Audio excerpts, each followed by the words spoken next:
case, let's record this here shit. I don't want to sell us short or anything, but no, anyway, I know, right? Here it is. Let's start it. It starts in 3, 2, 1.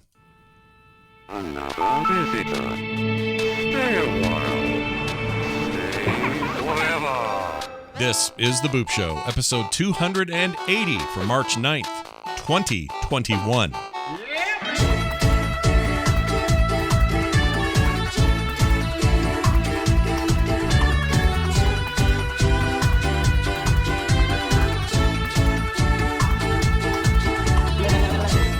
Oh man, hey, what's going on, everybody? Welcome back to The Boop Show. We talk about indie video games here, and we love it, and that's why you like it, I hope. I love it. Welcome back to the show.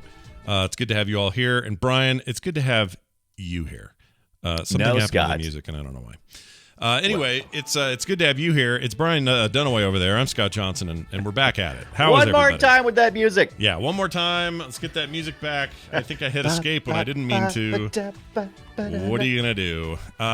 So I'm really excited about this week because I think I found my front runner for 2021 Game of the Year.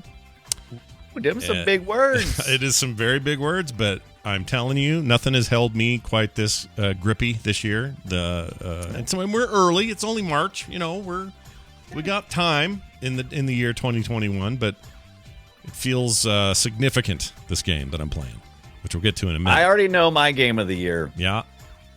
What's that? So far. What is it? Oh. You want to tell me? It's the Valheim. I'm 30 hours into Valheim. Oh, my Lord. You really like the Valheim, then. I can't stop. In 30, you think people like, plenty of people are like, oh, I have 120 hours in on Valheim. Get out of here. What did you say last week? You said Valheim. Are we back? We're now Valheim? Well, yeah. Valheim was just to be, annoying. But Valheim is actually how you say it. At least that's the way I've been told. Now, and corrected many times. Keep in mind here, this only holds right now until Shipbreaker comes out out of early access. So none of the games I call Game of the Year are early access games, because I know what that means. Early access means I may not see it till the next year or whatever. So I hold judgment. There are a couple in the already works. Been a tough year. We've already had Little Nightmares 2, which the chat rooms are reminding me. And Valheim, it's only March. Yeah, I'm not putting that on my best list. There's too many weird teachers with long necks in that game. Not my best list of games. Too scary. Can't do it. Scary games don't make my Game of the Year. And I know it's early. Fastidious is right. You don't normally at this time of the process start talking about what game is your Game of the Year. I get it. We got a lot left to do, but also we don't this is a weird year. A lot of the games that were under development primarily before the pandemic have either come out or are still coming out slowly, but we're almost getting to the end of that. And now we're in this cycle where a lot of new content built during the pandemic. When does that stuff hit? And from a AAA standpoint, later than you expect. From an indie standpoint, maybe not so bad. Probably get it sooner, I guess. They're rolling it out, man. It's odd because the pandemic has created this desire for more game. It's like, more game, please, more game. More game. And the indies are going, hey, we're fast and agile because we're small and we can put this thing in early access and move it on out the door. Yeah. That's true. So there's a lot of that going on. Valheim, of course, one of those. That might be your Game of the Year, but it's still in early access. So can it be? Can it be? That's a good question. We talked about this last year. Do we consider early access Game of the Year? There's so many indie games in early access, and they stay there for 5 and 6 years. Some of them do. Yeah. It's hard to say. Valheim better not do that. They're having too much money now to do that. They gotta kick that boy out the front door. Let's go. That's right. Let's go. It's done. There. Play the game. Play the game. We also had a brief conversation before the show about gaming monitors, PC monitors, and I had mentioned that I've really liked every LG I've owned for both work stuff and game stuff, and you seemed hesitant on the LG. Do you want to explain why that is? What is it about LG that you don't get along with? Well, not LG's fault, really. The 2 or 3 LG monitors I've had, I think every time I learned something. LG has taught me something at least 3 times in my purchases and returns. Okay. My most recent purchase was a misunderstanding of how that 240 hertz would look and the low millisecond refresh rate. And I thought it would look a certain way.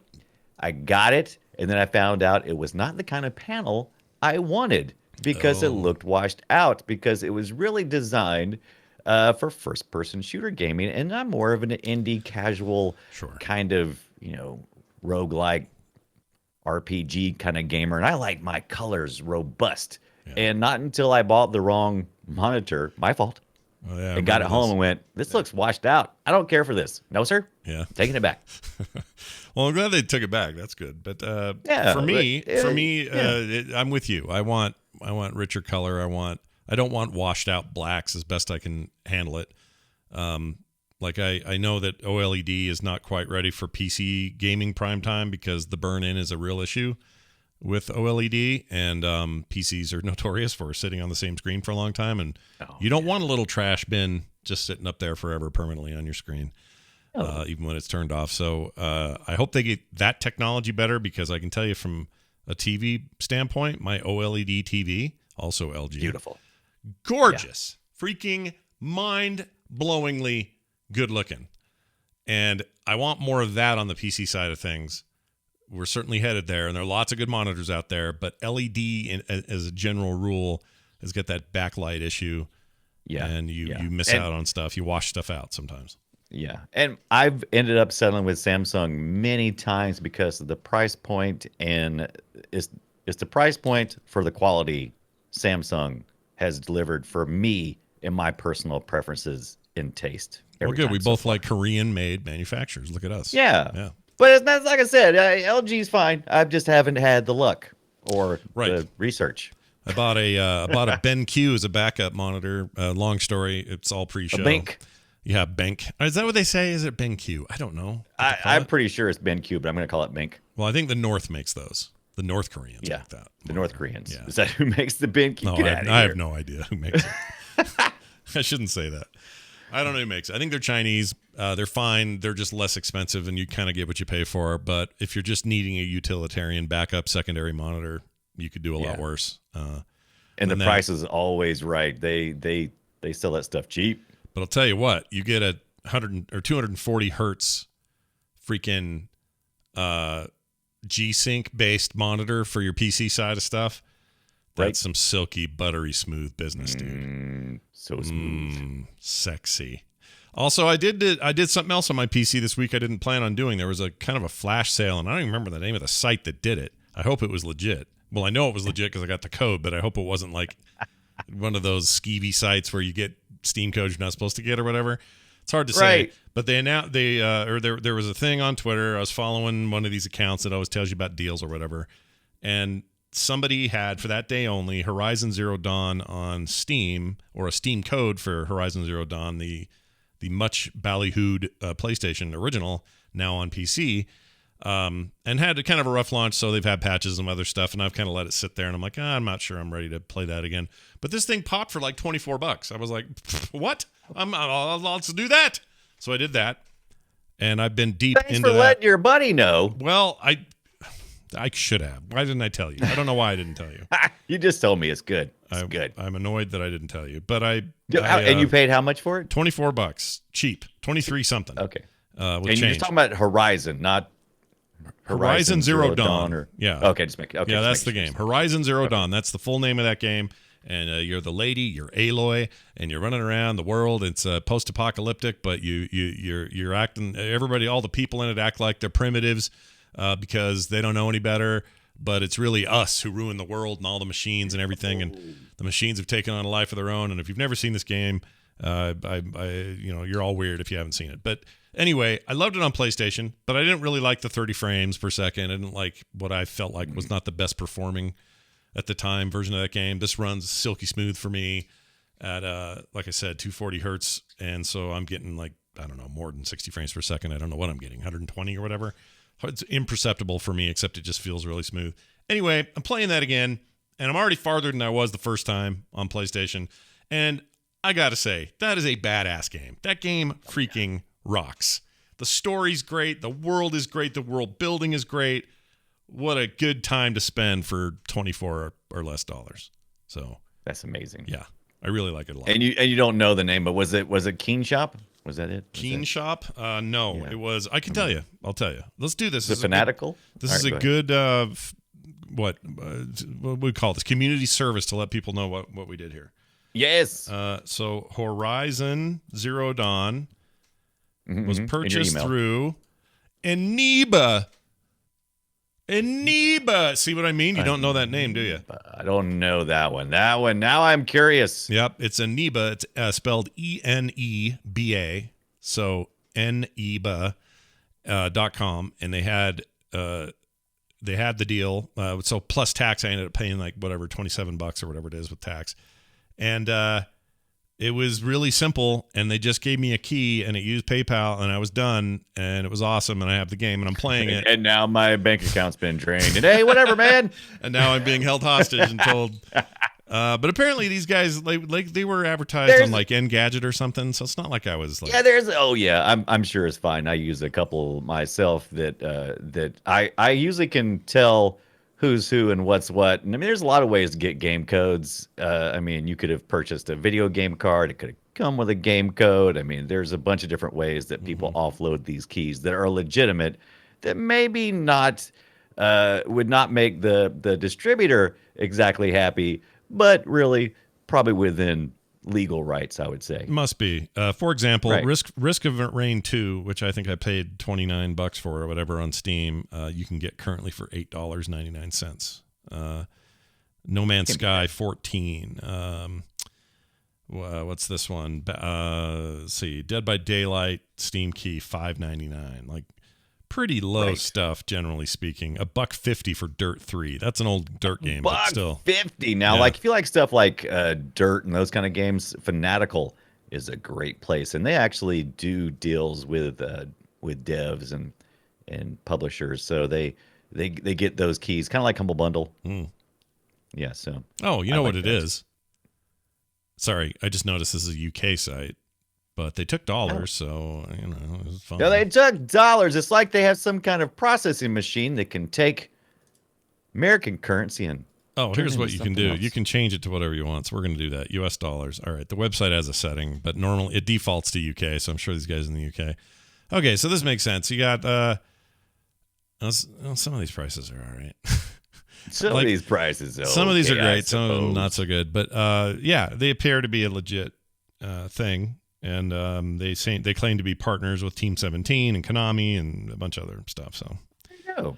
anyway, what I'm saying is, keep your eye out for good deals because it netted me a copy of Horizon Zero Dawn, and that game is awesome, and I'm really enjoying playing it.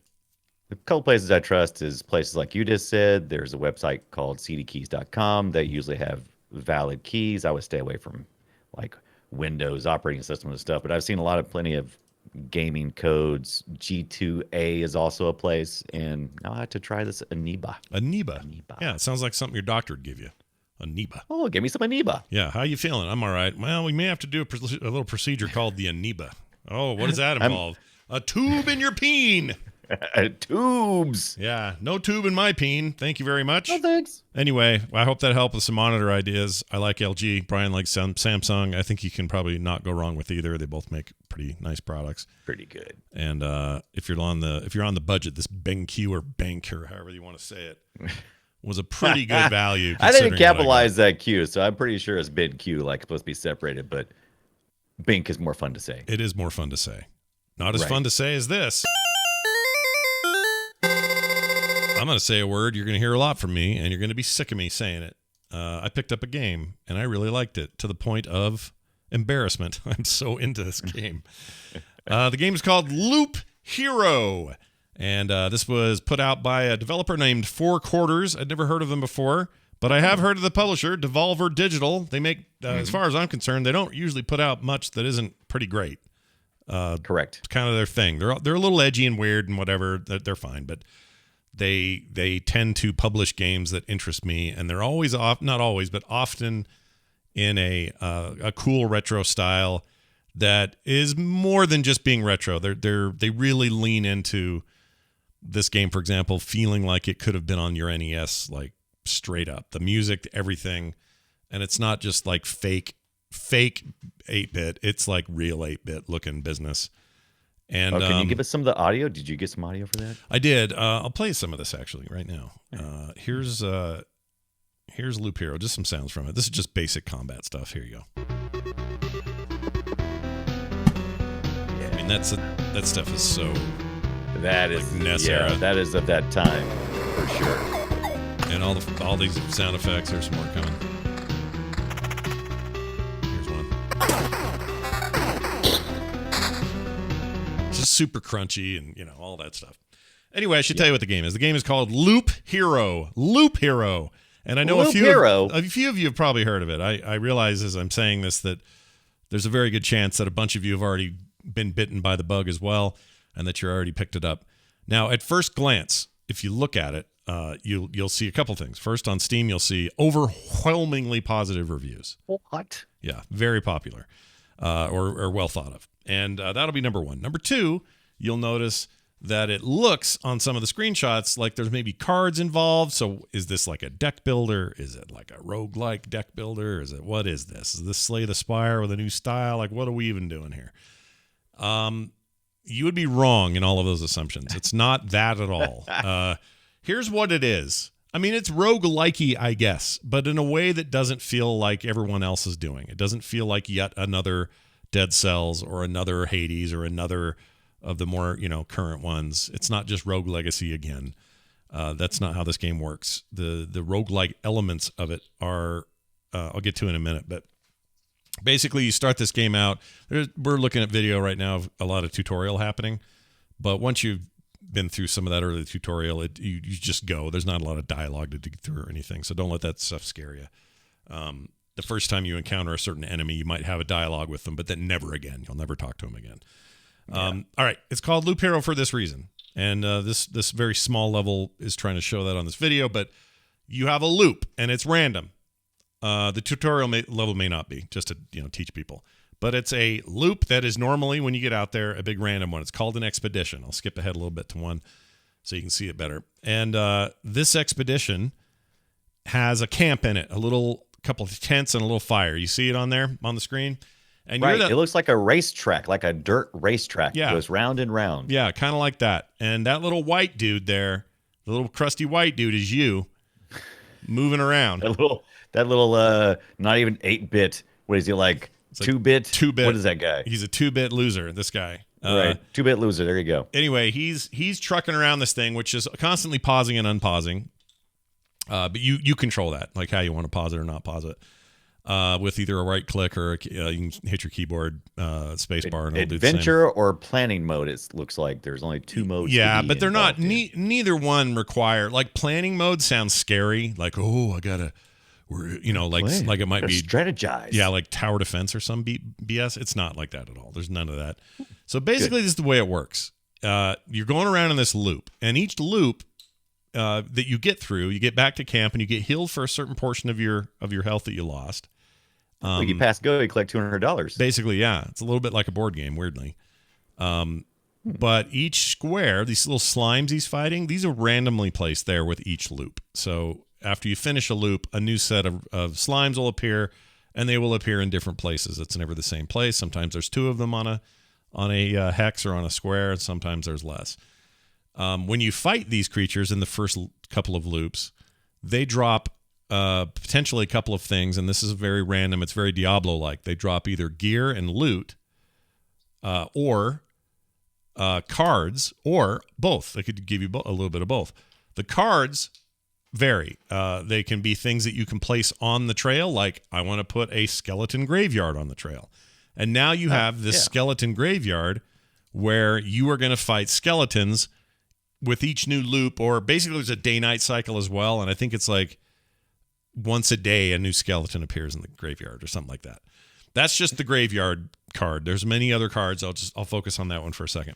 When you put that one down, which he has done here, that's that little corner thing he's walking through right there. There's not a skeleton at the time, but it also gives him some resources when he passes through there. So whether there's something to fight or not, those resources get chucked into your bag. Those are important, and I'll get to that in a minute. As he goes around and fights stuff, and as he does new loops, right now he's only on the second loop on the video we're looking at. People at home, I apologize, you can't see this, but... Now, how do you know that he's on a second loop? Oh, it says on the right-hand side. Yeah, enemy or loop level. So second loop means second level. Everybody you fight's a little harder. They're going to hit you harder and it'll be a little harder to kill. But they're also dropping better loot and better cards. So you're taking the new shield that guy dropped and you're equipping it. So no longer do you have a level 1 shield, you have a level 3 shield that maybe has some specs on it. +2 to vampirism or +3 to area attack or whatever. Think of Diablo. Are there vampires in this game? Oh yeah, hell yeah. So again, think Diablo when it comes to loot. That's a lot of what they're doing here. The one difference is there are 3 classes. I'll get to that in a minute. But you start with the warrior. You have to unlock the other 2. The trick of the way that the loot works is once you've gotten a new drop and you're like, boy, I really like that sword better than the current thing I have equipped. The second you drag that up there and put it on top of your old sword, the old one disappears. You don't get to keep it. It's gone. So you got to make those decisions. They're not super hard, but you got to make decisions. You got to say, well, this ring is only level 3 and I already have a level 4 ring, but the level 3 ring gives me 2.5 to health regeneration every second. That may all the help while me in a your pinch. little dude is looping around the loop. Right. And when you stop to fight, he's not still looping. He fights, right? Right. When you go check your loot, he's not moving. He's holding still till you're done. You decide when he moves again. And then he's off to the next thing. With every loop, more and more creatures end up on the battlefield, including ones you've put there. So I mentioned the grove, or I didn't mention the grove, but I mentioned the graveyard. There's also the grove. He's right now fighting these 2 rat dogs and a blob on the grove. Rat dogs. That grove specifically spawns those rat dogs, and they're great. Son of a rat dog. Those are great because they drop lots of loot. So you actually put that there, though. That's a card you played to say, yep, add me some enemies here. Because you want to build up your fights so that you're getting good stuff per loop, but you're also trying to do it without overwhelming yourself on, you're trying to spread them out a little bit. There's also cards that once you've placed, let's say, I don't know, let me think of a good one here. The spider, there's a spider's den thing. So you plop that down and you're like, I don't mind 3 spiders, but when there's 4 on that adjacent square, that's trouble for my guy at this stage. I'm not strong enough to do very well there. So what I'm going to do is I'm going to take this other card that I've unlocked. It's like a crystal shard thing, or I forget, it's a sign or something. I can't remember. But you put that thing down, and any squares that it covers in its radius reduces the total amount of maximum enemies that can be on any given square that it's covering. So you can kind of mitigate the trouble. Like you're like, well, there's 4 spiders this time, and next time there'll only be 3 because you've said, hey, I don't want to do that. So you put this one down. If you have 2 of those cards, you can lay one of those on top of it or near it, and it will overlap and it will double the effect. So you might only have to fight 2 spiders in that area. It's interesting because this is it almost is like a reverse tower defense where you're kind of putting in the attack spots, and you hate tower defense. Wash that nasty word right out of your mouth, because I do hate I hate tower defense, but I wouldn't call this at all. You hate defending, but you don't mind on the offense. Well, some of these. So look at it this way: none of them are towers. Number one. Right. Number 2, they have the only effect is you're just basically saying, there's a lot of towers that have no tower defense games that have no towers. I suppose you could play this game and never lay down another hero, but you're never going to progress, an enemy, but you're never going to progress to the point that you can beat the bosses and stuff. That's just never going to happen for you. Because that eventually is a thing you're going to want to do. Now, as you can see, he's piling up these cards. You don't have to play them every round. You can keep them as long as you want, except that there's only so many that can fit down in that row, and eventually if you get new cards and there are too many, it's like a marble on one end of the straw and a marble out the other end. You lose a card if you get a new card. That loot's the same way. The more loot you get into your bag, it'll start pooping them out the back end if you don't use them, and that's okay. You don't need to use them. Like there's plenty. He's got 3 shields he's never going to use. That's fine. Let them burn. You don't care. But these aren't like. So what happens? What happens to those shields? You said you just let them burn. They just go away. They just go away. Let's go away. Yeah, okay. They just disappear. But they do it in order. So chronologically, you have the latest piece right there. He's hovering over the 4. All right. Do I want level 4? Yes, you do. He's an idiot. He didn't use it. But anyway, the point is, there's all sorts of cards that do different effects and different things to the lanes. There's some that just speed up time. There's some that make it so I forget what it's called, but you can build like a thing just outside of your. Oh, there it is. Here's the vampire. You can build a vampire mansion. Tower. No, not a tower, just a mansion. And No, not a tower, Brian. Yeah, and that's where the vampire sorts. lives. And the vampire will come out and he will fight alongside other stuff. Not always, but sometimes. Now, the value of that is he drops a lot of really great gear that siphons life from your enemies. And that's great because that guy, he sucks. But when you beat him, you'll get like a sword. Vampire, you'll have a sword that'll be like +10 to vampirism, which will just suck people's life while you're fighting them. It's a great way to stay alive for longer. So there's all these little strategies you can use. Every game is different. It's never the same. And here's the important, well, not the important part, but here's a big part of it I haven't mentioned yet. Some of you on the video have seen or who are watching the video. This guy's completely effed this up, but it's okay. He didn't know. It's his first run through it. I love that you pick the worst players ever for your videos. I should have recorded. And I always just play mine. This is one I should have recorded, but the problem is when I'm talking to a chat, I talk too much and the screen just sits there for too long. You know what I mean? Like I'm not actually making progress, so it's hard for this sort of presentation. But anyway, you can see they put all these little rock and mountain cards down at the bottom there, and on the other side they put a bunch of meadow ones. That's a mistake. What you actually want to do is anything that's made of stone, try to put meadow next to it, because when you do, you double the amount of meadow. Oh, he did a thing I've never done before. Maybe I'm the idiot. Oh, wait, yeah, he's doing like this mountain. He's like doing stones around a mountain. Maybe he's got some kind of long-term plan that we're not aware of. He's got some stackable thing I've not tried. But anyway, if you do a mix and have those meadow ones over next to it, the meadows will give you double their material than they would by themselves because they're next to a mountain, and so they're more effective there. Now, these don't actually help you do anything in the fighting or the battle. This stuff out here on the periphery, and I don't know why he's doing it so separate. You can put him anywhere. Yeah, but he looks like he's doing something intentional. He may have a trick going here. I don't know. We're going to watch and see what he does with meadows. He's putting a spider down, maybe. Let's see if he does it. Oh, yeah, you're not afraid, are you there, buddy? He's not afraid at all. He's going to do it. Anyway, as you can see, this thing's starting to fill up, and he's got worse and worse enemies he's having to deal with. And while he's putting all these pieces out into the world, those are creating a crap ton of resources for him. Those resources are important because if you die, you only get to take 30% of them with you back to your camp.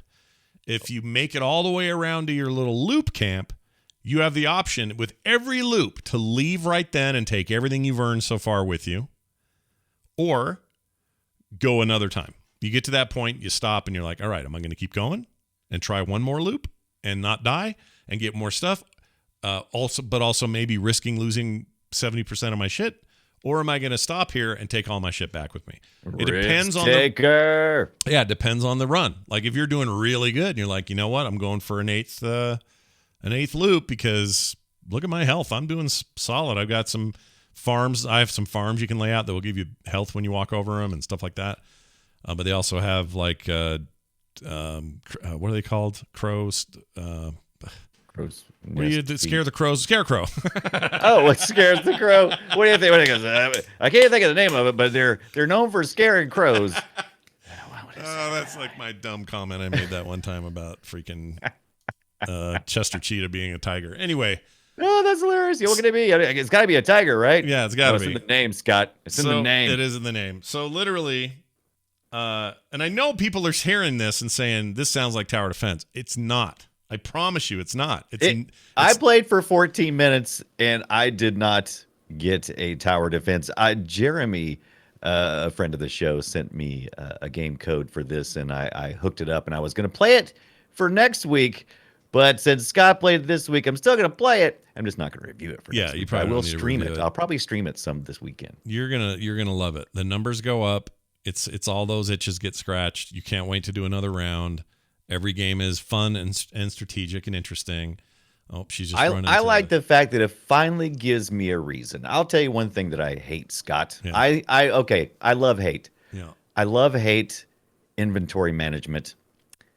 And this game just places the inventory management on always on, and you just are constantly comparing your equipment while your dude fights. So I kind of like that. It's not They keep it super simple. And basically, you can get really in the weeds if you want once in a while with a piece of armor and go, oh, +2 to this, but not to that. Oh, you can really agonize over it if you want to. But for the most part, it's like, oh, this is a level 6. Let's replace that level 4. Like it's a simple number choice. Yeah. But this is what's interesting. The warrior's the only one that really has to worry about it in real time anyway. Because when you unlock the rogue collects trophies with every kill it does, and no new gear on the loop. Because in the warrior's case, you can upgrade gear the whole time you're on your loop. In the case of the rogue, he's super powerful, but also a little weak when he gets hit. So it's a little more risk, right? Risk reward. But when he gets back to camp, he cashes in all those trophies, and his bag suddenly goes and just fills up with loot. So you have this one time to choose new loot before he goes on his new loops. It's like one of his weird things. They should have called it loot or loot loop. Loot looper. Yeah, loot looper. Yeah, the necromancer, the third class, has. So you don't get to play as vampire at all? No, you're never a vampire. You can wear gear that does vampire shit, but you can't. You're never a vampire, which is fine with me because I think vampires are stupid. But anyway, the point is, let me get back to this resources thing. So you got this resources thing out there. There's a bunch of things to that I haven't even gotten into. But the important thing is when you lay down meadows, it's almost like Magic the Gathering. You lay down meadows or mountains or rocks. These things add to your resource takeaway when you finish a loop and you decide to go home, or you die and only take some of it with you. When you get back home, there's this whole other place that's like your town and you're building it. And it's really simple. Oh. It's not fancy or hard to deal with. You basically just say, we want a smelter. Now I have better weapons when I go. I want the kitchen or the food thing, and that gives you craftable food or bonus food. My favorite so far, some of it is you have to unlock them to even get the new classes. That's how you get the necromancer or the rogue. But some of it's like I just want to start with 3 potions, life potions, that are automatically drained when I'm low enough in health, but they're just in my inventory now. So I have these like little incremental, think of it as your skill tree in between a roguelike session. It's the same idea, except you're actually building out this little grid of farm stuff and buildings and magic and alchemy and all that. And there's a ton of that, and I'm like 14, 15 hours into this thing, and I'm barely there. I'm like just starting to scratch all that stuff. Anyway, the temptation to do all of that and then go right back in for another run, unbelievably intense. Like I cannot deny its pull on me right now. It's so freaking good. The game loop of the Loop Hero is addicting. Really strong. It's always it's got what I talk about a lot, which is flow, and it just it makes you just keep going. It's like, okay, move this here, move this. It's almost like playing a game of solitaire or something. It's just keep moving. Yeah. Move this here. It does have that quality, and it's a single player game. I should mention that. It probably was obvious, but it's not meant for multiple people. But it gets to the point where, and playing those different classes, I've unlocked all 3 now, and all 3 play so differently, and it's just a fun way to try a different run, different risks, different rewards, but they all go back to the same. They're all, no matter who you're playing, they're not a separate tech tree. You play them, they have their advantages or disadvantages, but they all contribute their loot when you go home back to the same farm. So you're building out the same structure for everybody, so you can kind of swap back and forth. One thing I did forget to mention, like a lot of games like this, Slay the Spire or whatever, one of the things you do is you unlock runes or whatever a game may call them, what give you bonuses during the run you're on. So that could be, with every new loop you have +2 to defense, or with every new loop you have plus this to health, or every time you encounter a vampire you suck 20% more life, or whatever these little benefits are. You earn those as you play, and up in the top of the screen, a little thing will proc and go bling, time to choose a new one. So you just go up there and hit it and say, all right, well, I'm going to do this one. It's random. You never know what they're going to be.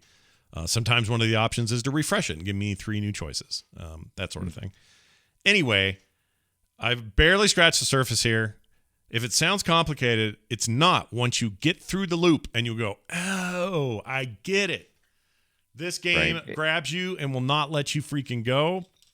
I cannot believe how much I'm enjoying it. And it's again, we can't call it because it's too soon, but 2021 better have some cool shit under its hood, because this game is my game of the year so far. I've had more fun with this than anything I've played in a very long time. And again, we're talking, this is not an early access game. This is out. This is a game you can play. You can play it on your Mac, play it on your PC. I hope this comes to other devices and consoles and stuff. Switch would be a wonderful place to play this. I think phones would be good too because it's all mouse-driven stuff. So it's not like you couldn't do that with touch. Yeah, most of this drag and drop touch just. Yeah, and the simplicity of the art design and the sound design is intentional, but also just works really well for it. Just gets out of the way of the gameplay because that's what it feels like. It feels like it has this like light retro paint job on top of like a really massive gameplay component underneath. It's like a car. It's like spray painting your car and knowing that the spray paint is not that great because who cares? It's just simple. But underneath is like a freaking Ferrari. Like that's how it feels. Just so much gameplay in there. The job done. And I'm just in love with it. So you'll hear me bring this up from time to time. I apologize in advance. Absolutely not. I know the people. I've seen a lot of people playing this. I have like 22 friends who already own the game. I got 14 friends who want this game. Mm-hmm. The game is on sale for $12.74 right now.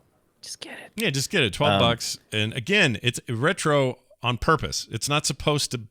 This is not supposed to be. How do I put this? I mean, could they have made a game that had, I don't know, a more modern take on 3D graphics or something like that? Obviously, yes, everybody could, but that's not what matters in this game. And it's not ugly. It's just a aesthetic. And I happen to like it. I like the 8-bit era. I like pre-16-bit, even 16-bit era. I like all that stuff.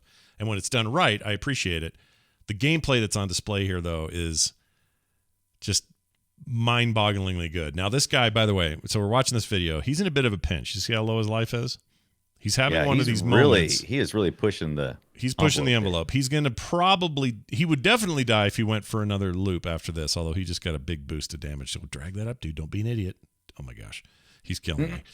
But he has got a lot of stuff to fight. Now, there are these cards called Oblivion cards. And if things are getting rough for you, you can take an Oblivion card and wipe out a whole tile of either enemies or a building or whatever you want. And Oblivion tiles. The undo card. Yeah, you want that because if you're about to face off on all these like spider wads that he's got going, he way overstacks stuff. You're supposed to spread this stuff out, but he's about to hit a ton of spiders. He's probably going to die here. That's what's going to happen because he's just got too much. The sun cycle is almost a complete though, right? That's how you complete in areas when that lower bar, that sun cycle. No, the sun's separate from everything. So the sun, the sun and cycle. Creates a day-night thing, so every day new creatures spawn, but that doesn't coincide with a single loop. There's no timing with that. It's happening separately, and the difference can sometimes just be the layout of the loop means that the days are happening more frequently or less frequently than a loop does. But the important thing is if you run into a problem like this, you better have the gear for it or some way of dealing with it. He doesn't have any health potions, so he's kind of hosed here unless. Let's see what he can do. Maybe he knows the Lich personally, and he's maybe. The thing he's really going to struggle with here is if he hits some bandits or something. And right now, it looks like he's got. It's mostly spiders and goobers. He might be okay. This guy might make it. Goobers. He might make it just fine. The slime goobers or something else? Is that slime goobers? Okay, slime there's goobers. The spiders. There's also kind of goober that fights harder. Eventually, you can get the farms, so the farms give you a quest, and then the quest creatures are harder to beat, but they give you better loot. There's a bunch of stuff that just change up the game later on, but he's on his 5th loop here. Oh, he did it. He did an Oblivion card and wiped those spiders out. He did exactly what he should have done. So now he's only got 1 slime, and he's back to camp, and he's going to want to get out of here. If he decided to go on another loop, he's an insane person. Yeah, he's really low on health, but you said that you restore some health on your past go. You right? do, yeah. So he just got another. I don't know what the percentage is, but it's okay. So you've got retreat or stay. Retreat with your back stuff. To his right. Look at that. Yep. Build your hooch. Build out your camp. Go do it again. Get stronger every time. I tried to fight the Lich twice, and I've still gotten beaten. I still haven't beaten that boss, but I'm getting there. It's just awesome. Lich. I'm just so full of freaking excitement about this damn thing, and it's just like came out of nowhere and. Once again, developer I love it. Makes great games, and I just love it. All right, Brian, I've gone on too long. We're going to talk No, now you about a haven't. game. You've gone on just long enough in a loop over and over again. That's right. We're going to talk about a game that I actually talked about here on the show before, but it was in way early access. So I'm excited to hear what you think about the now 1.0 Curse of the Dead Gods. Curse of the Dead Gods finally got out of early access on February the 23rd, 2021, and I got a chance to take a look at it. It was on sale. I believe I picked this one up for $15 on the Steam, but you can pick it up for just a few more hours on Newegg. What a weird place to buy it. Anyway, Agreed. you, as an adventurer in the pursuit of fortune, immortality, and power, enters a cave to the underworld, which leads you to the temples of 3 forgotten gods. Those are the curse of those dead gods. Dead and forgotten, apparently. Challenge accepted, Scott. Rogue-like progression with Souls-like combat. Yep. Is how it just. Yep. I would Damn call it, it. I would Perry. call it a combination of. It's like Hades, Slay the Spire, and Diablo. Correct. Got in the back of a car and had a little baby come out. Is what happened. Yes, they did. And you know what? They did a pretty good job. This is also top-down like Hades, and it has a cel-shaded aesthetic to it. Look, I dig how it looks. It's beautiful. The audio is pretty good. Is kind of forgettable because when I was trying to review it and I was thinking about it, I was like, oh yeah, what do I think about the music? And I'm like, I can't really remember. I remember that it was well polished and it felt right at the time, but I couldn't hum a few bars at all. Right?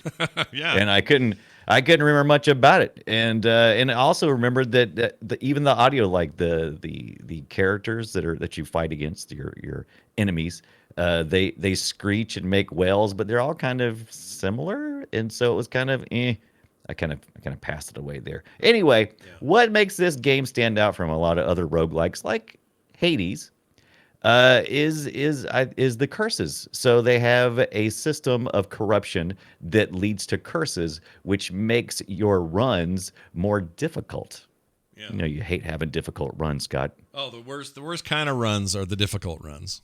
Right. Yeah. I So, mean, the runs alone, just having the runs, that's a problem. But difficult runs, oh, freaking difficult out. runs Yeah, is that's really the worst. Not a lot of choices for weapons here, even though there are kind of a lot of choices for weapons. But they're all kind of the same. You They know, drop It's they kind of drop like, a lot of different weapons, but you're right. You kind of Yeah. get the job done with a sword and a hammer. It's kind of the same. Yeah, I mean, you have a hammer, and then you have a better hammer, and then you have an even cooler hammer, and it's like it's just varying degrees of what you're doing here. Now there's ranged weapons and hammer type weapons. I like the whip. The whip is pretty cool. It's kind of like an in between weapon, and then they have knives you can throw and swords and different levels of what you get. Just like in any roguelike, you're trying to make a run, die, go back with some things, upgrade your weapons, improve your weapons. Does this look like the same game that you played in early access last year? or is it- 100% this game. Yeah. This is what Okay, I like. so they've probably just worked on refining it.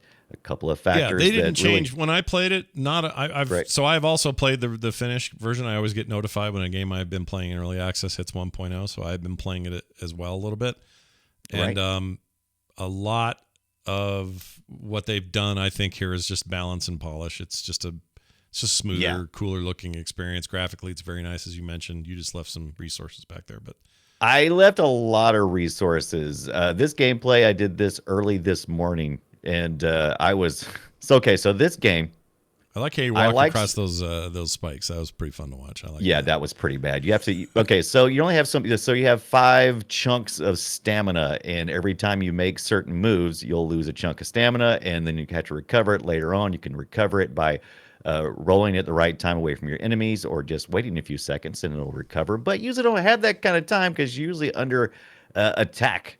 In almost every level you approach, you're being under attack by different characters. Some are really powerful, some of them are not so much, but because the stamina is always in short supply, even an easy character, I found myself getting pissed because I would be like, I said I'm quitting. So I rage quit, Scott. I rage quit this game at least 3 times. Really? Because it's Souls-like combat. Very, so I would just very like Soulsy for sure. Souls-like for sure. No question. very Souls-like. That parry, I just can't get it. They tell me that I can parry. Yeah. I randomly do. I remember it took me, I don't know, 4 times to get the parry down. You're not wrong Right. that it's hard. I did finally get it, but it's difficult. it's hard. The parry's difficult. But they wanted Yeah, to. it's- Like that's what this but game is. This game's about dodging at the right time, parrying at the right time, Right. managing large groups of enemies, trying to have the best weapon, blah blah blah. It's all that stuff. It is. So if it is really good at what it does, I'm just not a very good. If I had have realized that the combat system was going to be so heavy Souls like, I probably would have said, maybe I'll play it next time. Yeah. But but the thing is, there's enough things here that kept bringing me back, even when I was getting frustrated with the combat. It's like, oh, I get to make so many choices. I get to choose my path as I go along. I can choose, like I can choose a path weapon upgrade, or I can choose one with coins, so I can buy better gear along the way. Of course, the only thing you really take back with you are things like there's crystal skulls, not like the ones in the Indiana Jones movie. No, that movie doesn't exist as far as I'm concerned. It's bad. No, not in this universe. No. Also, you get some jade rings and some favors that you can use, and those are all currencies you can take back to the underworld, which you die, which I visited a lot. In the underworld, you have altars. That's where you can pick up your weapons. You can choose to change the weapons out you currently have, which are the default weapons, which I think is just a gun and a knife and a torch. Yeah, you can upgrade those and have a better set or a choice. Right. Well, that's the thing. This is random choice. So you go through, you'll unlock a weapon, and you don't just get that weapon. The weapon is then available in the chance pool that appears at the altar for you to swap out weapons. Yeah, it for. works like I don't know to compare this to. I can tell. Actually, I'm watching you play, and I can tell your biggest combat problem. And I don't mean this in a mean way. No.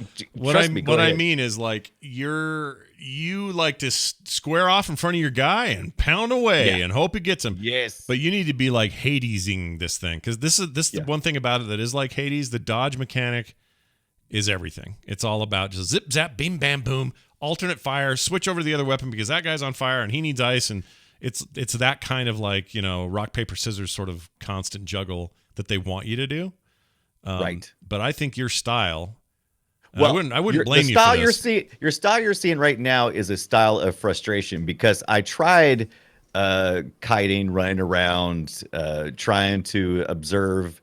Like the first thing I usually do with my play style is I would go into a room and I would first go out on the outside perimeter of the room, check for places I could light up, because there's all these rooms are dark and you have a little bit of light on your weapons, but you can light up most areas with your torch, which is really important because when you put the torch away, it gets kind of dark and you can take greater damage according to curses. Yeah, if you have a curse where damage is doubled because your enemies are in the light, that means that you just have to be strategic. The curses are interesting because they're more like Rogue Legacy genetic changes, because the way Rogue Legacy worked is when you die, you would come back as one of your heirs, right? And your heir might be, this guy's blind, so you can only see 3 feet ahead of him or whatever, or this guy is upside down on everything, or he's dyslexic, or this guy's very old-fashioned, so everything looks like an old film strip from the 40s or whatever. It's like that. That's basically what curses are. They just happen in the game instead of ahead of the game. So when you're in playing and you go to a new zone, you touch the door and the door goes, there's some curse business. And then you may get a curse that is either harder or easier or better or worse or whatever. It's an interesting mechanic, the way they've done it. It's one of the outstanding parts, because you might as well be playing like Hades or something otherwise. But the corruption system is really cool. You build up corruption. You can get hit by characters when you're fighting. That can increase your corruption. But then you also have corruption every time you go from one gate to the next in these temple runs. And if you get enough corruption, then you will, of course, have a curse placed upon you. Yeah. And that makes the later game a lot harder, because you're working your way up to a boss fight every time through these paths that you choose. This game's a really complex game. I wasn't sure how I'd be able to describe it within our usual time, because there are a lot of aspects to this game. Bunch of systems.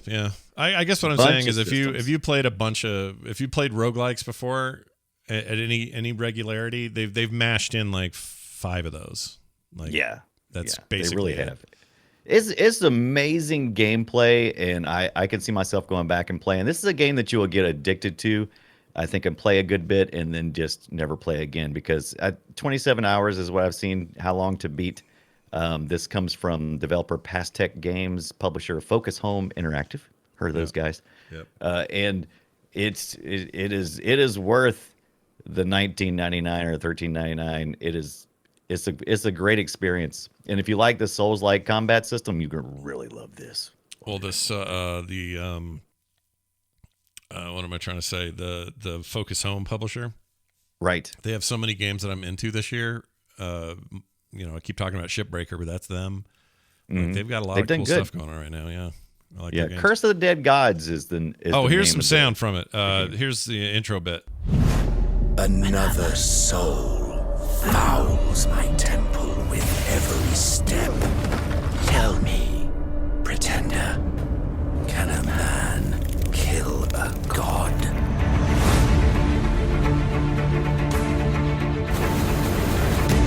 So what I like about that is it's very reminiscent of like a Diablo style dark Yes. fantasy take, and I'm a huge fan of that. So Yeah, this is definitely dark fantasy, and I wish the only thing that it seems to be lacking, in my opinion, was any type of story. I mean, you just start out as adventurer. You're like, you got the nice big old mustache, and you're just entering a cave, and you're just gonna go get some money, gonna get some loot. yeah, Gonna I think kill some things. That's the one thing Hades. Well, I shouldn't say it doesn't get credit for it. It gets tons of credit for this, but it's the one thing Hades should always be celebrated for, which is they figured out a way to put a really compelling, interesting storyline into a roguelike, and nobody does Right. that. Like, it's rare and weird that they pulled that off, and this game doesn't try very hard in that department, for sure. But This but feels just like you would. It feels just like an adventure movie, like of Yeah. old those serial. you're a dark wanderer, and you've been cursed, and now you're stuck in these tombs, and you got to figure out how to get out of there. Like it's pretty basic. That way. Right. And the tiering system of how you can get through each of the paths to get to the gods, because one of the things you do is you choose one of the three gods that you can take their little path, and that'll determine what enemies you're up against. Some are harder than others. I think I didn't have as much trouble in the god eagle. Yeah, the eagle god's But better. then I think I had more trouble in the serpent area, I believe, if I remember correctly. But some really interesting, different characters to play against, and you got all those animations that once they're triggered, they don't stop until they're done. And so, Sorry, I'm watching you fight a trap that's not meant to be fought. It just keeps. yeah, flying see, there. that's the thing. See, some of the things you could fight, or you could blow up beforehand. Okay, so like I said, you're watching me play this. This is just for recording purposes, and I was trying to figure out maybe I was doing things wrong because my original play style was to go in a room, do as much avoidance as I can, and just try to attack when I can. Yeah. And this time around, I was like, you know what? I tried that way. I'm just gonna go balls out and just I'm Yeah. just gonna try to get up on everything Yep. and just see if it works. It didn't. No, It did not, it doesn't Scott. work. But you'll get, It didn't like work. any game, you play it long enough, you'll figure all that crap out. The Right. Darkest Dungeon is a comparison I'm hearing in the chat. Yeah, that's a good I comparison. agree. It's very, very reminiscent of that art style wise, and very cool if you like that sort of thing. I think the game's pretty rad. If I wasn't so addicted right now to Hero Loop or Loop Hero, I'd probably be Loop Hero. playing this more because this is normally kind of my jam, and I did play it a bunch right before Loop Hero happened. But Right. I would highly recommend, and I'm only going to give it. This is just a personal opinion score.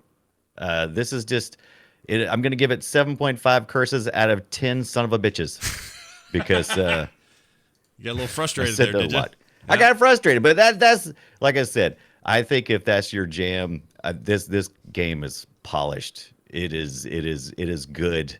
Yeah, it it's is polished. it is a good price. It's good polish. Polished I to like a it. shine frustration right there. Yes, a shining frustration. for me. Frying frustration. All right, well done. I don't know what I was trying to say there, so I'll not try. Shining, and I will say some stuff like also the controller. I play with the controller. I don't even know if you can do it with a keyboard and mouse or not. You can, but they recommend it you. worked well. They recommend you use a controller if you It can. worked well. Yeah, it's on Switch also, right? I think. I believe it's on the Switch as well. I think that's the only two places, though, PC and Switch, right? Am I incorrect? I think you're in that, right. or is it- Let me double check. Yes, it is on the Switch and reviewed quite well. Let's see. Yes, it's doing quite well. PC and as it Switch. should. Yep, that's it. Oh, it looks like it's on the PS4 and the Is it? Xbox One. Yeah, so. Oh, okay. it Never looks mind. like it's on everywhere. everything. It's everything. It's everywhere you want to be. That's the theory. Okay. That's the theory. Curse of the Dead Gods. Mine again was Loop Hero, and both games are pretty damn good. So go check them out. We've had a good week. Yep. It's a me, Mario. Let's see if our good week holds up and we're able to guess each other's game. We take old games from the past and we present them to each other in audio form and try to think what the hell they are. For example, I got one from 2003. And let's say it was a very popular game that year. And Brian, I'm going to ask you to try to tell me what you think this is, okay? So here's the file. Here's the link. Here's the thing. Here we go. The shadow moved ominously across the land, dyeing the sky with blood and pounding the earth. Those who still have faith in justice and honor, valor and goodness call out his name. The ultimate superhero, the only one who can save the world from extinction. If he can't do it, no one can. Oh, me?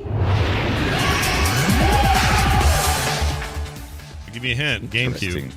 GameCube. GameCube. I was about to say, yeah, it started out a lot different than I thought once he. Oh, I don't know. That's a good one. I don't think I've. Is it like it ended up on Ratchet every and Clank kind of game? Well, I want or? to say it ended up on everything. So when I say GameCube, that's where I played it, but it may have Right. been everywhere. I'll give you another hint. It was a game from Capcom. Capcom. Interesting. Yeah. It's your Street Fighter company. Not, Yeah. That's not a hint, but that's just who it is. It's not a hint. Street Fighter's not it, huh? Nope. No, Wow, sir. I don't even know. I've never played this one, I don't think. At least not this version of it. Chat room is all confused. They don't know either. I'm a little surprised because a lot of people think very highly of this particular. Well, when you say it, I'm sure going to be like, "Dag, gummit!" All right, I'll give you another hint. It was one of the first in a. Well, I don't know, one of the first. Felt like one of the first 2.5D platformers, and it was a bit of a beat 'em up. But it was like, hey, it's a 3D character, but moving on a 2D plane. Does that make sense? Yeah. Scrolling to the left, sort of thing. That doesn't help at all. That actually makes it worse because I had something else in mind. Well, chat, that- one per Trump hole in the chat got it. I will now put you out of your misery. Do it. What we got? Beautiful Joe. Beautiful Joe? Beautiful Joe. View. Beautiful Joe. I don't even know what that is. What is that? You don't remember this game, eh? I don't remember that at all. It was a big hit. Beautiful Joe came out, like I mentioned, 2003. I'm going to pull up some info here. So we it's go. V? Is it V, like Beautiful Joe. It's a stupid name, but, Japanese translation I stuff. didn't Who play knows? this at all. I don't even know what this is. They describe it as a side-scrolling beat-'em-up video game franchise created by Japanese game designer Hideki Kamiya, and I don't know how to say his name right. This is part of Capcom subsidiary Clover Studio, and there was Beautiful Joe 2, came out in 2004, so a year later. And let's see, it's originally. Wow, I have missed out on a whole franchise. Yeah, it's a cool franchise. The guy, that dude's responsible mostly for like Resident Evil 2 and Devil May Cry and those games. So this was like a bit of an offshoot for him, a little bit different, cell shaded 2D but 3D graphics. And I want to say GameCube started it. It was, yeah, GameCube originally was the sole platform, and then PlayStation 2 got a version later, including the sequel. And there was also something called Beautiful Joe Red Hot Rumble in 2005 and Beautiful Joe Double Trouble in 2005. I do not know what those are. Never saw them. But and they haven't done shit since, so I think it'd be cool. I think it's time to resurrect Beautiful Joe. This is cool. I've got to take a little dive into this. I've never, Yeah, like I said, it's a never. cool I don't game. even remember this at all. It's a very cool game. I remember loving it, but it was awesome. Good pick. I'm going to play yours now. Let's see if you can get it. Oh yeah. So okay, that's 1981. That's a great big for you. You were wrong. Now I get to be right. I failed. 81, you say? 81. Jeez. 81. I went way back for this one. It was because of something I was watching that reminded me that I don't think I've ever done this game for the Boop Show. All right. Let's give it a shot and see what we think. Oh. This is just straight up Defender. Right. Is this Defender? You nailed it. Oh, yeah. Defender. Yes. I know that game. I knew it was risky because I was like, oh, either it'll be like one of those things that's all jumbled in your mind or you'll absolutely get it. Yeah. But which one was it? Was it? It was. I knew I'd get it right away because. Oh, who made it? Williams made it, right? Yes. It was in. This is the arcade version. Yeah, and that's the only good version. The rest of them, the home ones, all suck. Right. But the cool thing about Defender was, how do I explain this? It was one of the first video games I can remember where you had multiple tasks and could focus on different things at your decision. Meaning, I got to pick up dudes, or I got to kill these guys. Oh, one of them's running away with a dude. I got to stop him because if he gets the dude, I'm in trouble. Okay, drop the dude. Now I can go grab the dude. Like there was just like an open worldness to it in a weird way. Right.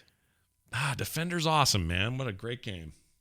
Now, I was I'm looking, the reason why I remembered, or I thought about it is because I was reading some descriptive language. Yeah. Remember how Atari used to come with the cartridges? Atari was fantastic at making cover art for their cartridges.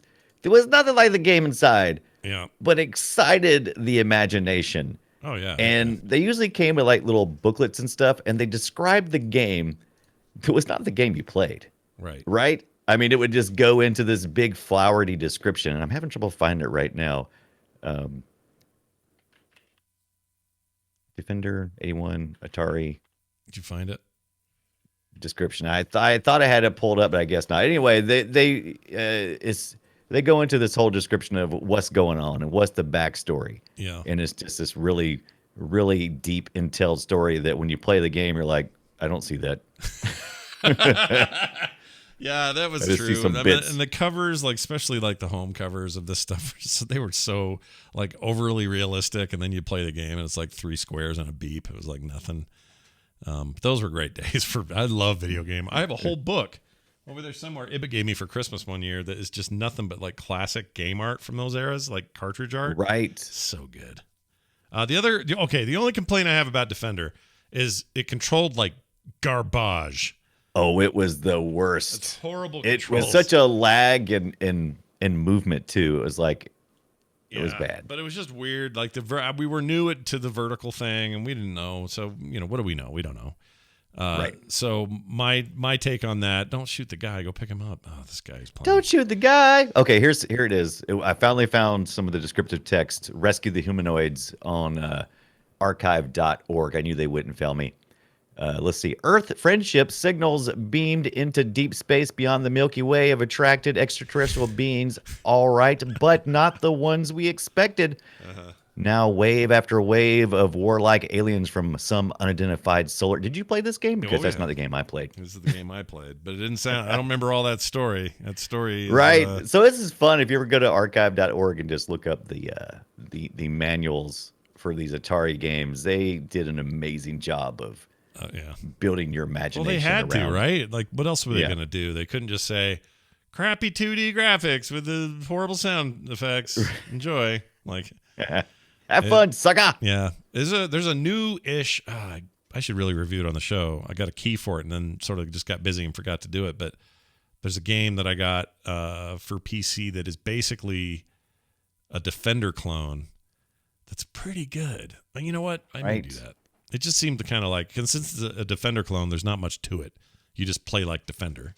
Oh, yeah. But, man, Defender's good. That machine ate more quarters than I care to remember.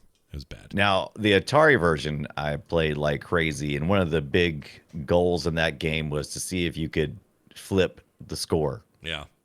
And there was rumors that it would do something special. It did not. It would crash. I stayed up all night to flip the score. Well, it's because we didn't have the internet to tell us we were wasting our time, Right. You're wasting time, Brian. Yeah. Play a Defender all night. Those were good Get days. out of here. Good times. All right. Time for this. Hey, what do we got here? It's correspondence. We got an email. This is from a listener. Oh, I didn't give myself a win there. There we go. Oh, good job. Yeah, thank you. All right, let's do, where the hell was I? Oh, yeah, we're going to do an email. This here is from a listener. Sent this into boopshow@gmail.com. This is from Sean, a.k.a. Sirlan. Okay? Sirlan sounds like I don't know. The Surly. boss. Sounds like a World of Warcraft raid boss I got to go fight. Anyway, hey, Scott and Dunaway. I heard you guys talking about old school roguelikes such as Adam and the like, the one that you just reviewed last week, in fact. They did a nice new patch today. I don't know if you saw that. I haven't seen the new patch, but I did hear about it. Yeah, it's some nice stuff added in there, some quality of life things. Anyway, it says, if you guys have never played Dungeons of Dreadmore, you are completely missing out. Oh, I've played it. We'll get to that in a second. It takes the complex gameplay of a game like Adam and combines it with absurdist humor, such as being able to be a mathematician class or a lumberjack. Magic is fueled by alcohol, and there's plenty of lutefisk going around, which is that weird, horrible, rotten fish. It is a very odd game. It should be pretty cheap by now. It does not have does it have a lot of content.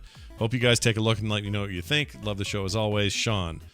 P.S. Look at Foxhole on Steam. Super crazy World War II game. All right, to your point about what now? Who? When? Look at my foxhole. Oh yeah, look at my hole. Dungeons of Dreadmore. It's so funny you sent this email because just last week I was trying to remember the name of it and download it and play it again. Because I loved that game when it came out. And you're right. It's nuts. It's for nuts. It's for weirdos and nutbags, that game. And they play with all these fantasy tropes, and it is very funny, but it's also just got really good, solid humor. Here's the weird thing. That thing came out in 2011. So it's been a while. Right. And I thought, well, surely this developer who had this great idea and totally killed it with this game, surely they've got other stuff now. Nope. Only thing they ever made, gone. Company doesn't exist anymore. Bums me the F out. But it's a cool game. And you can get it super cheap. And it plays on Steam just fine. Again, that game is called Dungeons of Dreadmore. $4.99 on Steam right now. I have 99 friends who already own this game. Game's awesome. You should play it. It's legit. It's actually really good. Holds up. And I'm pissed they don't exist anymore. Because they had ideas. I'm angry. And let me tell you, I like good ideas, Brian. I like ideas. Good ideas are great. Yeah, I like ideas, and I like them to be good. Is what I'm getting at. So clever. More ideas. Yeah, really clever, right? I had to reach way down to get that one out of my pants. Anyway, hey, so that's that. We really enjoy your emails. Please keep those coming. Again, that email address is boopshow@gmail.com. And I'll check out that weird Foxhole game. I haven't heard of that. You heard of that? Foxhole? I have never heard of Foxhole. I did take a peek at it earlier when I read the email. Thanks for sending that, Sean. And it looks interesting. Yeah, seems okay. I can't tell why he would be shouting that one out. I'm probably thinking why? Maybe just struck his fancy now. Yeah, struck their fancy. Maybe it struck you right in the fancy. Careful, right in the fancy. Where your fancy is, it might get struck. Anyway, fantastic stuff. Thank you for that once again. boopshow@gmail.com. Our website is frogpants.com/BOOP. You can give me and Brian a Twitch follow if you want to. I'm at Frogpants. Brian's at Brian Dunaway. And look, if you're not watching the show live, that's a thing you can do too. You can tune in live on Tuesdays at 3:30 Mountain Time, 5:30 Eastern, and listen to us live. Or you can just keep checking the podcast out. Whatever you like. It's on you. We're on Twitter at Boop Show. Brian, anything brilliant to say before we go today? Tune in Thursday when Brian plays Graveyard Keeper at 5:30 Eastern Time with Kid London, who is going to Sherpa me on through. That sounds great. Everyone needs a good Sherpa. Until next week, be your own best Sherpa, and we'll see you then.